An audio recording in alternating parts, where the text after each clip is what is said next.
Lesson 5, the comma, part 3. Use the comma to set off explanatory words of a direct quotation. When you use a quotation, you are given the words of the speaker or writer. You are said to be quoting the words of the speaker or writer. If you give the exact words, you are giving a direct quotation. Usually you include explanatory words of your own, like Mary Kate said, Joanne answered, or Phil asked. Here's an example. Courtney announced, the movie will begin in 10 minutes.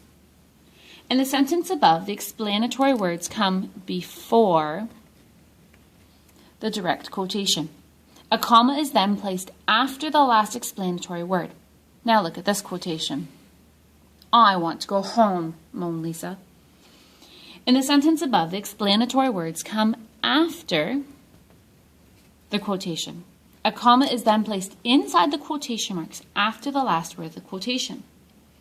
Sometimes the quotation is separated into two parts. Let's take a look at this example. One of the people in this room, the detective said, is a thief. The above sentence is an example of a divided quotation. It is called divided because it is made up of two parts that are separated by explanatory words. A comma is used after the last word of the first part. Another comma is used after the last explanatory word. The quotations you have just learned about are all direct quotations. A quotation can be direct or indirect.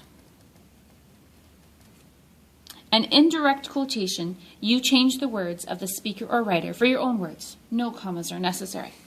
For example, Clark Kent said that he had to make a phone call.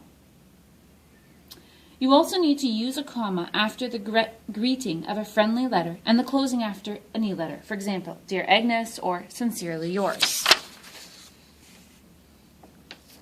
Some sentences can be very confusing if commas are not used in them. Here are two examples of such sentences. Going up the elevator lost power. In the grocery bags were damaged. Notice how much clearer